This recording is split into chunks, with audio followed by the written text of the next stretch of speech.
And welcome back here to WCS Spring, where people are getting excited. The audience is so excited for these next matches. We're literally having them tackle into our casting podium. Get to your chairs, boys. Get ready for this. This is going to be hype. It is going to be hype. Another Terran versus Zerg. We just saw Elazer dismantle Elazer, and now MarineLorD will try his luck. And there's going to be that whole dynamic of Elazer did use some mech as well, which is Elazer, and MarineLorD surely was paying attention and watching this, knowing that he could have to play Elazer next. Yeah. And we are already diving into match there as soon as the players are ready. And we are going to be getting right on in here. It's a great Zerg versus Terran to kick off the round of 16. We're getting into the deep end of this tournament. It's WCS Spring in Kiev, $100,000 on the line. A lot of those WCS points, as well as that spot in the WCS Global Finals playoffs. The seed that everybody would love to try and capture, and the champion will get that automatic entry here. All right. Well, we are in game, so let's hop in and hopefully we can introduce those players in just a moment. It is, of course, Zerg versus Terran. As you said, Elazer getting through his win there against Elazer. MarineLorD, of course, with an impressive group stage performance. Here he is. All right, let's give the introductions, guys. On the left-hand side, in the blue, hailing from France, it's MarineLorD. And playing for O Gaming. Raise your baguettes. Oh, yeah. And up here in the top right-hand side, hailing from Poland in the red, he is Elazer. So the one game that Elazer lost against Elazer was mech in game number 1, but later on he looked much better against it. So I really wonder whether MarineLorD will try something like that. Like we talked about, you know, his potential for going for stuff like proxies and everything. I feel like it really will depend on his level of confidence in a regular game, because a lot of the time he's going to be the guy that uses very specific builds depending on maps. It feels like he has maybe, 2-3 builds per map, and then he tries and rotate them in depending on which he thinks he's going to have the most chance of success depending on his opponent, which in this case is a pretty solid Zerg, Elazer. Like, once upon a time, I guess we kind of attributed, the aggressive tag to him a lot of the time. Didn't necessarily like that much to go into the longer games, the very macro games orientated with Hive and everything. But nowadays, it feels like he can do it all. The timing king, as some of the players have dubbed him. He's very, very tight. He hits really fierce timing attacks, and he just is so crisp with his early build-up and play. He's going to go and take that forward third base is Elazer. Very unusual to see a Zerg player opting for that, but it does give you a big head start on your creep spread towards the center of the map. So this actually does give you a much easier fourth to take on the backside of that. I hope we're going to see some mech.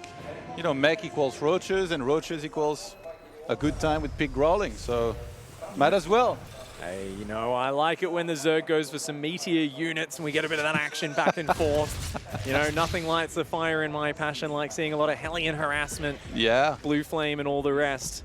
Hopefully we do get some of that. MarineLorD actually one of the original best users of the Hyperflight Rotor's Banshees, in fact, as well. He's a player who's really good at harassing with those in the late game, so we'll see where this series goes. MarineLorD has a lot of options available to him.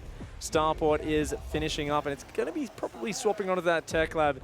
No Fusion Core down just yet. We've still got our eyes open. The Reaper has done a pretty good job so far, kind of delaying the Creep Tumors from going further, but now with those 2 Queens here in position, it's going to be harder and harder. That's why those Hellions are here as well. We can see Elazer actually delaying the Creep Tumors here. Okay, he's going to go one way with one, and at the bottom with the other. And he really covered that very well. MarineLorD thinking about kind of diving a little bit here, but he can't, because otherwise he would lose those very important units. Yeah, good harassment though from MarineLorD. Does get a drone, forces a Spore Crawler to go down there, and just very good Reaper Hellion harassment out of MarineLorD, continuing to just pick away at these Queens, and does pull back there. That Reaper, of course, going to be able to heal itself up. And ooh, does see that there's an upgrade going on the Starport, the Zergling, verifying that information. MarineLorD doing a good job of keeping Elazer in check. His creep spread starting to come out. Baneling Nest is on the way. Spores going down across all 3 bases. And that queen count beginning to grow for the red Zerg player. Third CC goes down there for MarineLorD. In the wall, yeah. This is very Fall GG-esque, you know, like going for Hellions like this, the Banshee as well. Very and trying to apply a lot of pressure. Ooh, we almost went for the dive here. Nothing too crazy though. Ooh, good queen snipe. No transfuse energy there ready for Elazer. He's been so focused on his creep spread, he has not been saving up for that. And double armory goes down behind it. You've got your wish, Todd. We are going to be seeing a mech follow-up from MarineLorD. This Viking is going to be roaming around, cleaning up some of these overlords. You know, there was no overlord on the other side of the map, by the way. This Viking has killed nothing so far. Elazer was like, you know what? I don't even want to lose a single overlord here. I'm just going to keep them back at home, cover them, make sure I don't lose any. You know when your opponent, goes for that every game. It's such a cute little adjustment. You can tell the players must know each other really well. Yeah, for sure. And now we're going to have Banshees on the way. The first one is actually staying back at home right now. As MarineLorD's about to get a second one. Maybe he's worried about some sort of counter-attack. I mean, he wouldn't have anything back at home if he didn't keep the Banshee there. Yeah. The Viking does manage to take out, a bit of damage, pushing the Overlord vision back. 2 more factories on the way. The Hellions and the Reapers aren't going to poke around here. Continuing to, just do a good job of keeping these units alive. Not really causing any direct damage. I mean, Elazer, it's only 6 minutes. He's already got 67 drones. Yeah, but not having anything across the map in the Overlord that I talked about, how is Elazer supposed to realize that he's facing mech then? Because there's not going to be an Overseer to fly in there. Does he just assume it is? But then, where's the Roach Warren? He's going straight for a Hydra. He's dead. And you can play a Hydra Bane against this, but you'd want those range attack upgrades. You don't want to be going Carapace. So I'm with you there, Todd. I don't think he knows about this just yet. There's no doubt going to be scouting for it in the near future. He has a lair already. Ooh, Hyperflight Rotors, yes! Oh man, I was saying it, MarineLorD is just so good with those Banshees. He is one of the most patient players. He'll keep them alive for a long time and just continue to find damage. He's got that mag field accelerator upgrade, Cyclones on the way. It's going to be some truly mobile battle mech. Banshees, Hellions, Cyclones running in from all sides. I think we're going to see a very tempo-oriented game here from MarineLorD. Oh yeah, I mean, he's one of those guys that if it comes down to taking a third, fourth, kind of splitting the map in half and taking it to the longest stages of the game, he's not going to shy away from that. We've seen that in the past, and he's very good at it as well. Hellions doing a pretty good job removing a lot of these crypt tumors there. And still no scout inside of the main base of his opponent here from Elazer, but the fact that he's seen 2 Banshees and there's been no amount of Marines and Medivacs really attacking him anywhere, I think he must be realizing right now it's happening, and for now he's just going to be adding on some Hydralisks as those Banshees keep up with the harassment here in the main base. Ooh, gonna snipe down one of those queens. A little bit slow to pull theirs back to safety. And Elazer gonna lose a few workers as well as a queen. This is the harassment, which is so difficult to deal with. The Hellions actually gonna find a few queens out in the open at the same time. Those queens, no match for that number of Hellions. The spawning pool even goes down. Elazer has such an impressive economy. I was about to say I'm worried that he is gonna get out of control and just have too much stuff. But MarineLorD getting in there, finding some nice damage and just pulling Elazer left, right, and center. 4 Banshees still just being so annoying. The Hellions pushing back the creep spread. MarineLorD controlling the pace of this game. Yeah, he's going to rejoin those Hellions with Cyclones. The Banshees, those numbers are still building up. He's got 4 out on the map right now. A 5th one is going to regen that. And he's already queued a 6th Banshee here. So he's not going to stop making those. Non-stop, I love it. And mass Cyclones production out of MarineLorD, who's getting Drilling Claws as well. Blue Flame now, he's just getting everything at once, except tanks so far. Yeah, just very mobile focus there. 4th Command Center on location.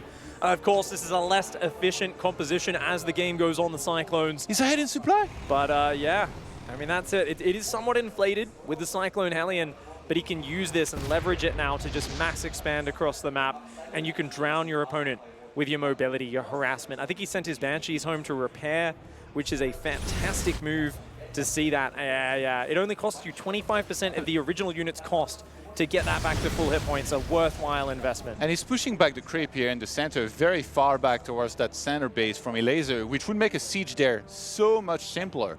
He could even like put tanks on the left-hand side of that gold mine, or even on the low ground, if he started making tanks soon, which so far it seems like MarineLorD has no interest in that. It's only been Cyclones and now Widow Mines being added on. Ooh, 2, Elazer is going to go for what we see Serral using against this composition a lot lately. Swarm Host Nidus, an Infestation Pit, and a Nidus Worm on the way. Now, obviously, he can just pop out Hydra Bane for now. Isn't necessarily going to be Swarm Host, but he's got his scouts already getting in position, and he's going to start kind of popping his units out on his opponent's side of the map, looking at the economy, the production of MarineLorD. Yeah, micromanaging really well here. Killing some of these Hydralisks from afar. Needs to be careful here with those Banshees, because Elazer is fully ready with an additional Spore and Hydralisks in the main base. Nice mine shot there. Mine's always a very good unit to just kind of mix in to add a bit of complexity to your army, make it hard for your opponent to deal with your composition. Right now, Elazer is pinned in on 4 bases, unable to secure a 5th, and he's taking rather bad trades in the long term. But this Nidus Worm is suddenly going to give Elazer a chance to pop in. He's going to unload the army outside the 3rd base. At the same time, Nidus Worm in the back of the main. If that gets up, MarineLorD's production could be in big trouble. Yeah, he's trying to use the mobility here of his army against the rather immobile MarineLorD army with the Cyclones and Hellions. Not that many Hellions there, so even though these Hydras are in the open, they're in trouble. The Banshee's getting intercepted by a massive Hydras on the other side of the map. At the same time, a lot of those valuable Cyclones do go down. The Nidus Worm in the main did get cleaned up though, so MarineLorD, good crisis management, all things considered. Another one trying to pop up there. He's got to leave a Cyclone in that main base. He is going to clean this up for now, but Elazer's bought himself a lot of time, a lot of space. And oh no, that Nidus Worm doesn't have anything in it. But there we go, the lock-ons will get rid of that. It was a decoy, he's attacking at the front where MarineLorD's not ready for this army here. If he can kill this before this planetary fortress, that would be a big win here for Elazer, who's trading against this army right now. MarineLorD trying to jump on top of this Hydralisk. The command center so far is surviving, but he needs to repair it more. This is a messy engagement for MarineLorD, but the tail end of it looks good. Once the Banelings are gone and the Hydra count is small, Elazer takes a very, very rough tail end of that fight. Every single Hydralisk got burnt down on the retreat, but he's doing the economic damage. MarineLorD keeps on having to cancel these command centers. He wants to be growing bigger than the Zerg at this point, but it's not happening. The Nidus Worms, the Hydras coming in, the fact that the Cyclones and Hellions are being forced to commit to these battles because there is just too much going on all over the map, and every time these Cyclones commit, every time they get flanked, they disappear. Yeah, and MarineLorD says, you've been attacking, you've been losing a lot. Perhaps a lot of your units are going to be loaded up into Niduses. Maybe I can do some damage across the map. Moves there with the Cyclones. A lot of those die. Now he's having a harder time replenishing against the Zerg that's injecting on every single hatchery. A big supply gap now in Elazer's favor at this point. Yeah, Elazer has just killed too many Cyclones at this point. Finally, +2 armor and +2 weapons about to finish. That Widowmine continuing to block the 5th base attempts from Elazer. But Elazer, he's just starting to take out so many of these expensive Terran units. The Cyclones desperately trying to hang on. So many times these Hydras coming in insane numbers. There's just not quite enough Hellions to get on top of them. And every time those Cyclones get focus fired, we see just how fragile a composition this is. Yeah, and in the meantime, Elazer once again in the bottom right with the Nidus. That's what he's been doing the whole time. Nidus on the main base, Nidus on the 3rd base, and attacking on the 4th with the rest of his units. Yeah, very nice play here by Elazer. The Overseer does go down there, but he's just drowned MarineLorD. Utilizing those Nidus Worms fantastically. And that's a game 1 lead there for Elazer. Nicely played. I really feel like MarineLorD had everything set up well. He was in a good position. He had Elazer under control. But those Nidus Worms just pulling him out of position. His army, you know, he lost all of his Banshees committing to the counterattack while he was dealing with the Nidus. He tried to counterattack across the map with the Cyclones. They all got surrounded by the Hydras and the Zerglings. You want to drag it out as MarineLorD. You don't want to be forced into a rough engagement like that. Elazer cracking a smile here. He looked very pleased with himself, as he should be. He wasn't necessarily in the best of spots, but salvaged that position very nicely with those Niduses.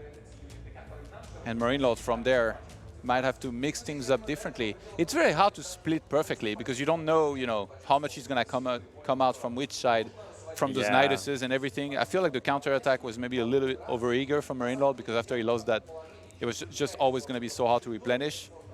And also, he was going to go for the center base at some point. Like, he was just so confident he was doing well enough to take that. Instead of just trying to secure a bigger army first. Not even taking it on the side where you clear the rocks, but actually wanting to get the gases as well. And that's where that style gets out of control. It was a dangerous point for Elazer, where if MarineLorD was able to shut down those Niduses a little bit better, he would have been able to control everything, shut it down, and just slowly drown out his opponent with the numbers. But Elazer got in there, took out a lot of workers, and more importantly, just took multiple engagements against the battle mech on his terms. That army, the Cyclones, the Hellions, it wants to lock on, throw a volley or two, pull back, and stay out of range of your units. When you try to turn and disengage, that's when they'll turn around and start to chase you down. But it's very much a hit-and-run squad-style army. You can't take a pitched battle. And I feel like against this kind of composition, it's very hard to deal with this, obviously, because if you want to kite, you need to be looking in one place. You can't be kiting in two places at once. This is an Archon mode, so yeah. From Elazer to do what he did and attack in 2-3 places at once, that's what made it really difficult for MarineLorD to trade very effectively, especially without tanks. Yeah, the tanks, it's so funny as well, because I feel like MarineLorD's the guy who would probably almost never go siege tanks, right? He's like, no, I just take 6 bases and just start doing bigger Banshee run-bys, bigger Hellion run-bys, maybe splitting off 3 or 4 Cyclones to lock onto a hatchery.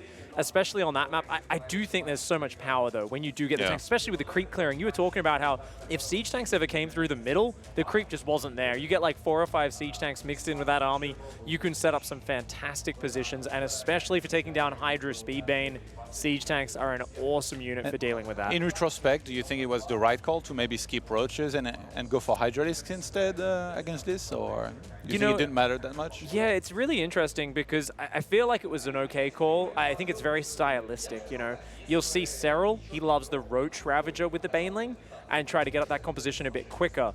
The Hydras give you a bit more longevity, you know, they last longer in the game, but it's definitely a little bit more fragile as you're getting up into that number. We saw that he wasn't able to go out and engage, and he lost a lot of map control and creep spread because he was going for that better composition. So I think both sides, valid ways to play against it.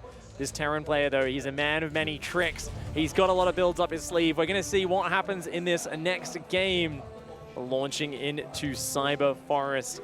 And we are going to be introducing this player in the bottom right, in the blue, representing O Gaming, the Terran. He is MarineLorD.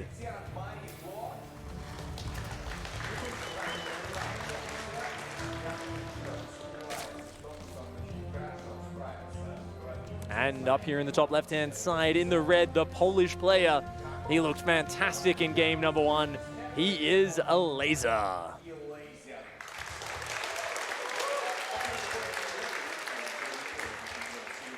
MarineLorD here on Cyber Forest, starting to work on his wall off pretty early. On the low ground as well. Yeah.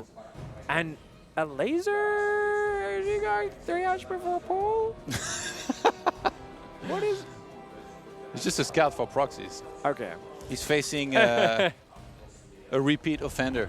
Yeah. In the past, who's gone for a lot of these. Quite a greedy opening there to get the drone out. He built his spawning pool and his gas 1 supply higher there, making sure he could afford to have that drone scouting without sacrificing any minerals. Elazer had 16 workers on minerals that entire time, and just fantastic economy management there.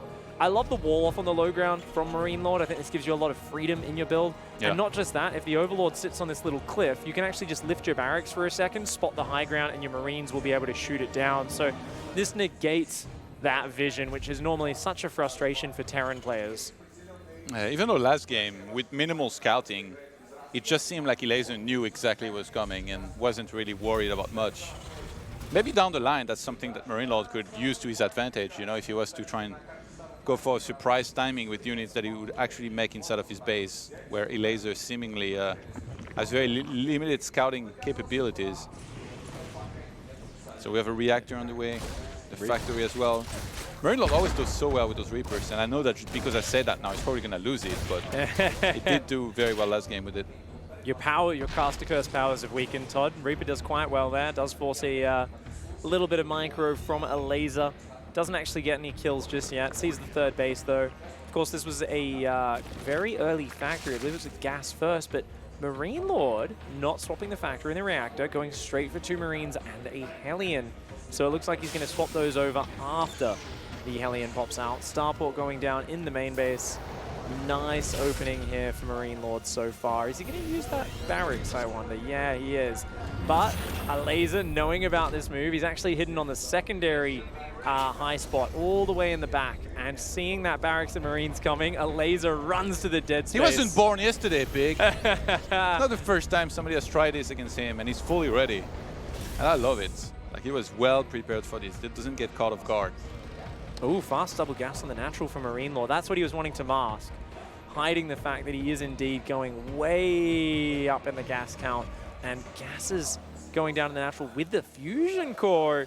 I wonder if we're going to see a double starport. Yeah. Second starport goes down. Okay, cool. So we are going to see the 2 battlecruiser rush here. I believe this is the build that Fantasy used, if I remember correctly, in GSL last week. It's just so surprising to be hit by 2 battlecruisers this early in the game. And if you want to continue the production, you can even go straight up to 4 battlecruisers. It's a very, very big amount of air attack that can get to your side of the map almost instantaneously. So Elazer's going to need to have a lot of queens, maybe a couple of spores, and hopefully some idea this is coming. Yeah. I wonder actually if that's going to be the case, because he starts Lair now. If he try to fly his Overlord into the main base, I feel like maybe those Marines will be able to catch it around the natural base. Right, there is enough space on the right side of the minerals to not let that go through. So, yeah, but with the timing on the Lair, could he maybe go for something like quick infestors to really try and counter this really well? Yeah, he definitely could. I've heard that some Zergs do this. Yeah, we've seen fast neuroparasite rushes from Cyril. Lambo said he does it sometimes as well. You really need to know this is happening, though. And so far, I mean, Elazer's got a lot of gases on the way. Yeah, but he doesn't actually have any tech down just yet, interestingly. Good work account from Elazer. Those 2 battlecruisers inching closer and closer to finished right now. MarineLorD, he's starting up a little bit of Hellion production, but he's actually cancelled his previous Hellions that were building. So he's prioritizing battlecruisers more than anything, and I really do think there's going to be a 3rd and a 4th battlecruiser queuing up in a moment. A Spire going down here from Elazer. I mean, Corruptors can get on top of this before the 4 BCs hit, but that's a while away. Right now, there's a Spore Crawler in each base. There is a good queen count. I think Elazer has an idea that this might be happening. Yeah. And MarineLorD for now just going to wait for a little bit. He wants to blink them in together at the exact same time. Where's he going to go for? Where does he choose to place it? And it looks like behind the natural. Good choice into the dead space. Hellions having a bit of a dance around on the map at the same time. And those battlecruisers going to launch into the back of the natural. He actually found the soft spot here. All the queens are at the 3rd base. And he's going to dive on in there, picking off a lot of drones and overlords. A nice start to this for MarineLorD. Hey, MarineLorD might have been able to spot the Spire there.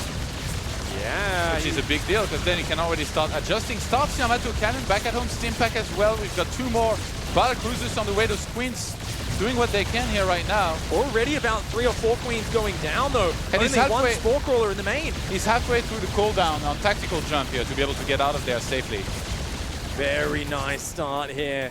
Gets a few workers, a good bunch of queens. The battlecruiser is still being annoying. A 3rd and 4th battlecruiser are on the way. Elazer is up at 75 workers, though.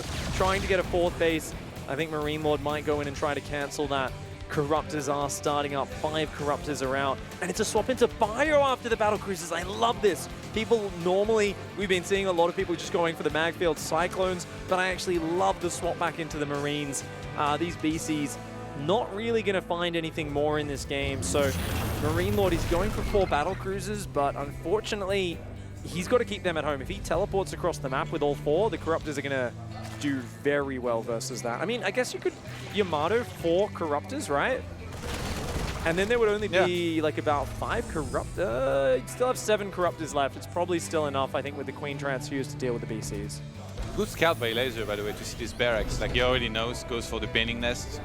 Goes for the upgrades as well, so there's going to be a lot of Banelings on the ground. He's going to deal with any air that he has to deal with the Queens. Oh, he just committed to it. The blink in the back of the main base does go down here. The Corruptors, the Queen count, will they be able to deal with this? They spot it in the back of the main. The drones very quickly evacuate. MarineLorD banking on this, doing some more damage, but that's a lot of Corruptors, and he's already used up his teleport. The Yamato does finish, but one of them doesn't manage to go down. 3 Corruptors falling, but there's still a good handful in there. At the same time as Zerglin counterattack on the other side of the map, a second BC falls, and it looks like not only are a few SCVs going to go down, but every single battle cruiser is going to go down. And Elazer, with the rush into the Spire, he knew exactly what MarineLorD was going for in this game. Rushing the lair, rushing the Spire, and now he's got 4 bases, 70 drones, Corruptors in the air, Lingbane on the ground, double Evo chamber upgrades. He's got his creep spread finally starting to work out there. Elazer is large and in charge in this game. Yeah, it just feels like he's a few steps ahead of MarineLorD. He knows what's going to come every single time, gets ready for it perfectly, and sure enough, it comes and he's ready. Double armory going down. And he's still building battle cruisers 2 at a time. This is Biotank battle cruiser? Oh my everything. lord. This is everything. You know, he wants to catch a laser in a spot where he commits too much to the ground or too much to the air, and the other part of his army kind of overwhelms. It's so hard to judge exactly what you want to do, and you can just get value with the Yamato cannon like that.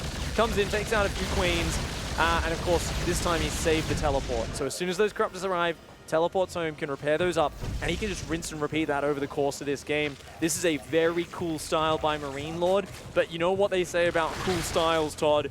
Usually they're cutting some corners. There won't be as many Marines and tanks as normal, and I do fear for MarineLorD's ability to survive a big, gigantic swell of Lingbane just flooding over his 3rd base. Yeah, this is insanity. Look at the production tab. He's getting upgrades for both bio and for his mechanical units at this point. It feels like MarineLorD is just gonna do like light harassment all over the place with whatever he can, mostly the battle cruisers, by going there and then using tactical jump to get out, while he tries to kind of split the map. Except Elazer will be on 5 bases momentarily here. He's already got the 5th hatchery on location. All he has to do is take all of those gases, and a Zerg on 10 gases this early is going to be extremely scary for him to have to fight all the time. Like the hive is pretty early as well. You know, with no Yamato, no Neural Parasite, it is hard for Elazer to actually shut down these battle cruisers. So they are going to keep getting little bits of value, and this kind of gives MarineLorD a head start into the late game efficiency game. Once again, 4 Corruptors say goodbye, and he can just teleport those home one at a time. Trying to, of course, use this pullback micro, focus firing on the Corruptors, but the transfuse is good. And he's going to get 1 not even going to get 1 Corruptor for his trouble. He wants it. He can't quite get it. Great micro from Elazer.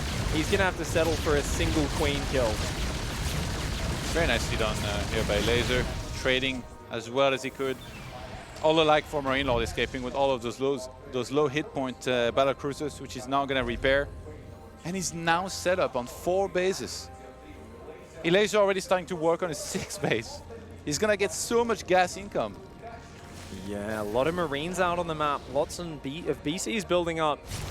We haven't seen too much Ghost late game lately from really any Terran in this tournament. When they get to this stage, we haven't seen the nukes. You know, we haven't seen that little period that we saw from Maru and Innovation a few months ago where they were just spamming nukes all over the place.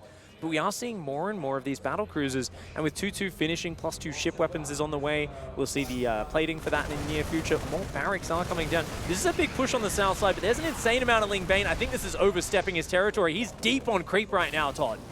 Yeah, trying to clean some of that out here.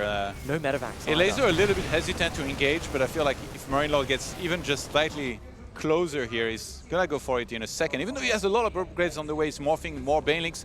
Looking to try and go for a big counter-attack here with Zerglings. Ooh, those SCVs trying to go home. They were, of course, on repair duty. Battlecruiser's going to come out and clean this up, but only slowly. So many SCVs in the open. The Vipers. Every time these Marines stim, they cannot be healed, and that is an insane Baneling count. Rolling over that bio. The Lingbane just crushes through that army. The battlecruisers trying to just blink home, but back at home, 15 workers have already gone down. MarineLorD not finding what he wanted with that engagement. Elazer just rolling over this army, and he's not being phased at all. A crazy build from MarineLorD, and Elazer seems to just not even care. Yeah, Elazer's just gonna try and swarm here from there. Production tab, 7 Corruptors, 4 Ultralisk, a lot of links as well. He's across the map right now here, trying to trade with whatever he can. Gonna be forced back for now because he lost his entire ground army that was there. And if we look at the map, there's so much Zerg everywhere. And 23 SCVs dying in total here. This is pretty bad news for MarineLorD, who's, again, you know, is going to be expanding a little bit slower here. Right now, trying to work on the 5th base. Yeah, that's going to be a no-no. Yeah, the Corrupt is going to come in and put an end to that very fast. And Ling's going to hit the 3rd at the same time. I think MarineLorD's out of steam in this game. Tried a creative build, didn't quite get the early momentum that he wanted. I think this all comes back to the fact that Elazer, upon seeing the low ground wall off, seemed to know exactly what he was up against. Rush to the Queen Count, rush to the Spire, and takes a very nice 2-0 advantage. Elazer just didn't look phased at all. I think the moment he saw the Overlord trying to be denied, he knew something weird was coming, rushed the Spire, and from there, I mean, ever since the first battlecruisers didn't do a lot of drone losses, I think it was like 3 or 4 drones and a couple of queens, the next round of battlecruiser Blinken did almost nothing. And that was really where things went terribly. Losing 4 battlecruisers at that point, like, that is such a huge investment. That's like 2,000 minerals. It's a huge amount of gas. And I think from there, MarineLorD was always going to struggle. I would love to see that build order and how it plays out against a Zerg who's not quite as prepared. Yeah, Elazer is making it look like MarineLorD is like the most predictable human being right now. He knows everything that's coming in details, gets perfectly ready, and if you don't take any damage from the first few waves of whatever, you know, Terran's throwing at you, you're going to be in a pretty good position to just build up your drone count, go up to 5 bases, and from there do really well. And that's exactly what happened here for Elazer. Oh, yeah. Next map is going to be King's Cove here, continuing this series. Elazer, of course, would love to close this out with the 3-0. It is the final elimination bracket here. This is our first match that we are broadcasting on the mainstream of the round of 16. And the winner of this will be going through to that top 8 to be played out tomorrow. An exciting opportunity for Elazer, getting back into the top 8 and moving onwards. MarineLorD, this would be huge if you could take him down, but he's going to have to win 3 in a row, and that is a big ask. That's always going to be a tough one to string together. All right, here we go. Next map is counting down. We are diving on into it. It's a huge map, so I'm expecting some interesting strategies coming out. Can the Terran player surprise the Zerg? So far in this series, it's been the Zerg all over everything coming his way. Let's see if he can mix it up. Guys, up in the top left here, representing O Gaming, the blue meme lord himself. In the blue, the Terran player, it's MarineLorD.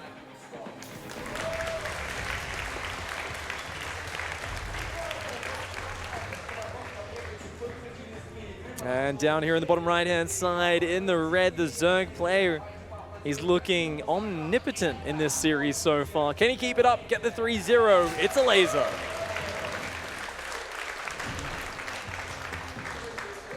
Elazer has read perfectly everything that was headed his way so far, so maybe MarineLorD needs to mix in something completely different. But then again, like, Elazer is just so solid, it's going to be really hard to take him out, I feel, right now for any Terran. Looked convincing against Elazer, not up 2-0 against MarineLorD.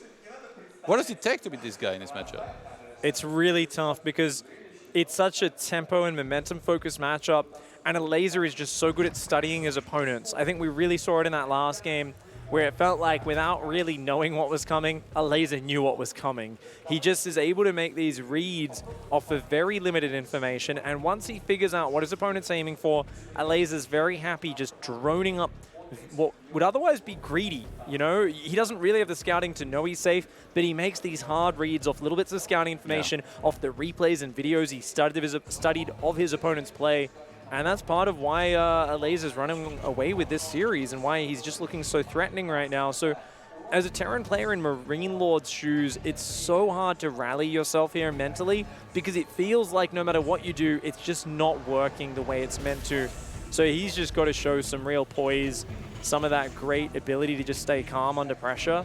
And I think there's nothing wrong with the builds he's doing. Maybe doing a little bit better job of hiding them is good, but he's just got to keep it together, bring out another one of his best strategies, and see what he can do. Some of these players are really good at, with just minimal amount of informations, to just kind of piece everything together and realize everything that's happening. I remember when Elazer faced Dark at BlizzCon and lost the series in a very one-sided way. I remember asking about the games, and I was like, how did Dark know what you were doing? And then Elazer was like, he really praised Dark on that. He was like, he just scouted this for just 1 second. My expo saw the saturation and knew exactly what was going to come. He saw like one single timing on the extractor and again, knew everything that was going to come. So I feel like maybe he's worked on that himself quite a bit. And so far, it's really paying off here for him because he's making great reads, as you said. Yeah, Elazer, a very intelligent player, does like to study his opponents. Doesn't like to just sit back and play against the race. He likes to play his opponent. He has gone for the frontal third base on this map to try and get his creep out. MarineLorD on the other side, once again going for the tech opening with the Hellions. And of course, the creep spread getting right out through the center of the map is a big part of why you'd like that third base as Elazer.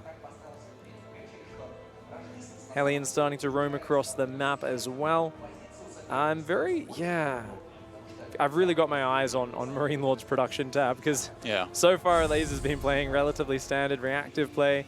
Looks like Hellion Banshee. I mean, it was a great opening and he did some good damage in game one. You can see he's been focused on those early 4 Hellions getting out really fast. Does let a Zergling in, that's unfortunate. And he might be adjusting to what we saw in game one where he went for a Viking, but there was no Overlords to kill. So this time he's like, well, I'll skip that Viking then. I'll just go straight into that first Banshee. You don't want to send Overlords to my side of the map, which, funny enough, there is one single Overlord kind of taking position here around the top side of the map from Elazer, which looks like it might be for kind of like a late scout, maybe inside of that main base later on. A very conservative Overlord, though, isn't it? You know, Elazer playing very careful around the Viking commitment. So I do love that adjustment from MarineLorD. A few more Zerglings being forced out here. The Hellions and the Reapers really just threatening. A great counterattack here from Elazer. And that Hellion getting surrounded, taking so much damage. Very unfortunate. Luckily for him, the Banshee is there. But that's a fresh Mule on red hit points. Oh, good micro there from MarineLorD. Keeps the Mule alive. Wow. Very nice. That's a couple hundred extra minerals. That's going to be able to mine now. Well microed there. Elazer's setting up a follow-up run by here. He knows that MarineLorD most likely will be moving out right now. Yeah, this is a huge commitment. And he's going for a Nidus. Oh, the wall-off's there, but that does not have enough hit points. Command Center gets cancelled at the last second, and the Lings are in the base. Once again, Elazer. He's keeping MarineLorD busy right now. MarineLorD's not even thinking about the possibility of something like a Nidus. Elazer is up 2-0. He says, you know what? It's time for me to go for the all-out aggression.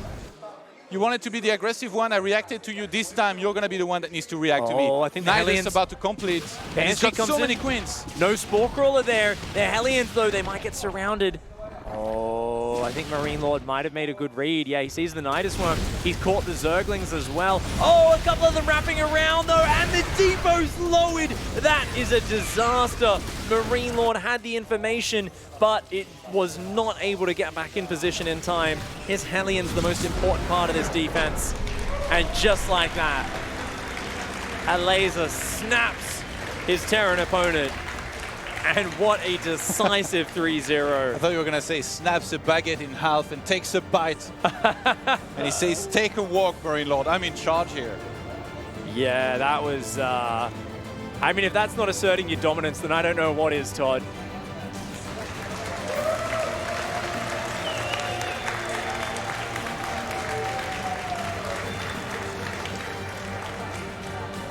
Such a convincing performance here from the Polish Zerg, who will be moving on to the quarterfinals that will be played tomorrow. And he'll face the winner of Neeb versus Probe. That's going to be a fantastic match. Yeah, of course, Probe defeating Namshar there before going up against Neeb. Winner of that here to face Elazer. This is an exciting part of the day. And I mean, such a great series there from the Polish Zerg, just showing his absolutely dominating form.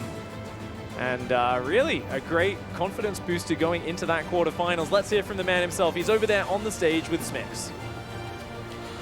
Thank you very much, guys. Congratulations, Elazer. The last time I talked to you, you said your confidence hasn't been the same as before and you're just going to take it game by game. Well, I hope you're feeling confident now, as that was a very solid 3-0 victory and you're through to that round of moving forward. Yeah, this actually feels very good, this win, because I didn't expect at all that it's going to be this easy. But it's also, you know, it's not like I played that amazing. I think the first game I got kind of lucky that he didn't spot the Niduses, you know, so some of those, I think first game I was really dying, and I thought this is how the games are going to look, so, you know, very tough.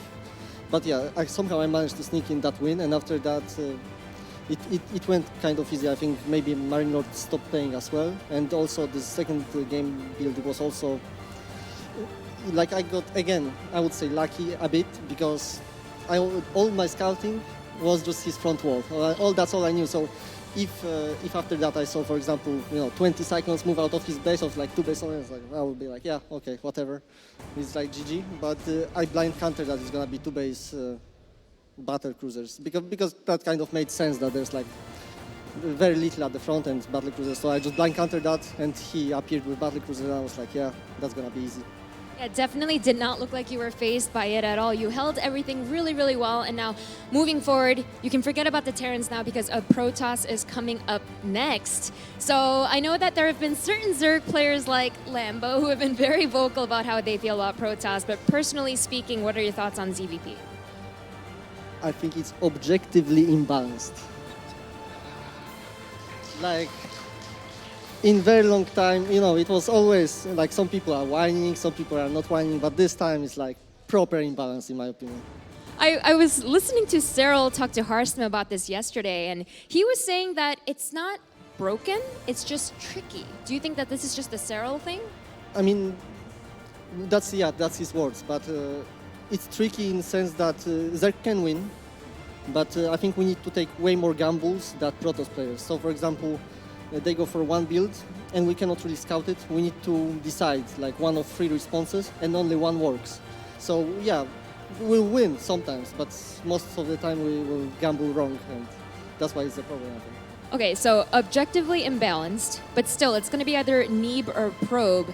Does it matter, or is it just, again, Protoss objectively imbalanced? Is it just over? I mean, again, I'm gonna try my best, and I think I have a good shot against both of them. I think Neeb is the second best Protoss here, I think, because I think Showtime is the best. But they are both extremely hard, and I think I will prepare very well, and I think I've got a shot, even though I don't think the matchup is very good for me, but I think I've got a shot still. Well, I think this crowd agrees that you have a shot as well. Congratulations again, Elazer, on moving forward. And with that, Elazer is moving forward. Fantastic result here. Kalaris, back to you guys.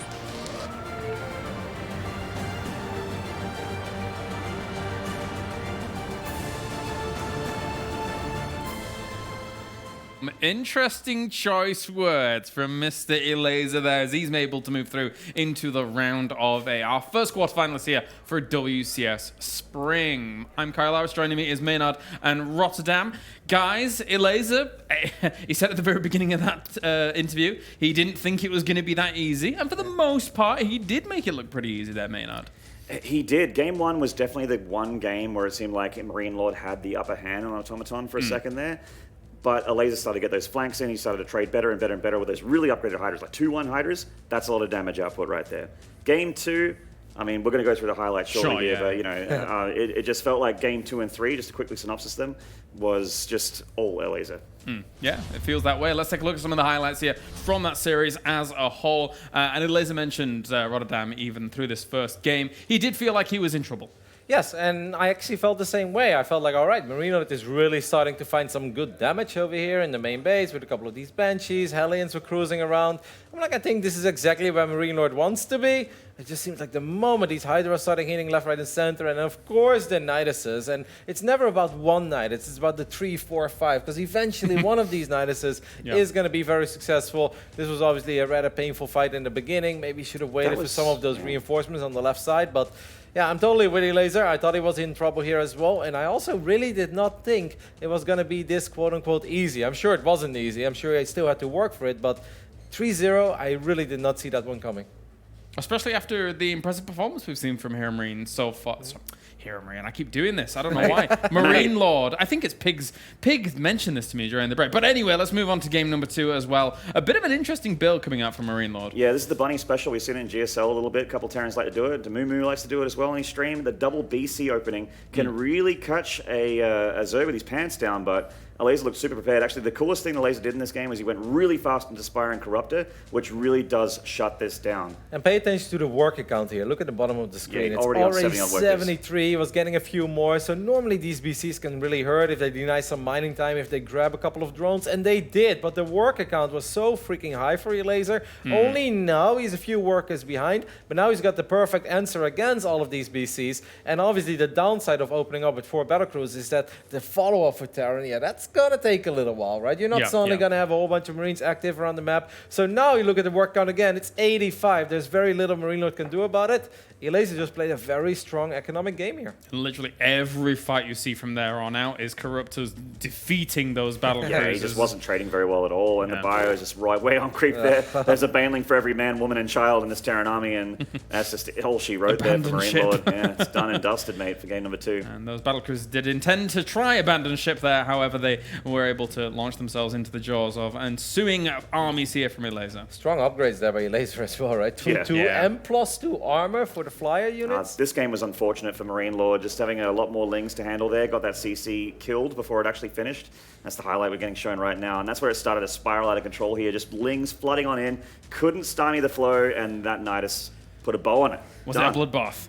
It actually was a bloodbath. There's a lot of blood in that game. There you go. It was a bloodbath. And here is our round of 16 as a whole. We're still waiting for one more result. Time and sort of was still continuing on there. So we're just waiting to see who's going to be playing against Hearthstone. However, Elazer has managed to find himself a spot in that round of 8, as he will be the first match, I believe, tomorrow when it comes to the round of 8. And then onwards into the semi-finals and then into the grand finals, which will be a best of 7. So exciting stuff to come, of course. It's always nice to see Elazer being able to take a top 8 spot as well. It's very good consistency, I would say, considering his prior WCS results. No, absolutely. Last year, of course, was a bit disappointing for Elazer, right? I think a lot of us expected a stronger 2018 because 2016 and 2017, he made it into the global finals, even made it past the group stage in the global finals. So to not see him even make it to BlizzCon last year was a little bit of a surprise. This year wasn't exactly sure, but hey, this year Elazer is starting off really strong, guys. WCS Winter, he had a top 6 finish, made it to the offline finals in California, and even in Challenger, hey, he's one of our WCS Challenger winners, even if he didn't win Europe, because of course Sarah won it, but he was one of the 4 winners to win one of those slots. So he's collecting WCS points left, right, and center, and now already in the quarterfinals. That is an excellent start of his WCS run.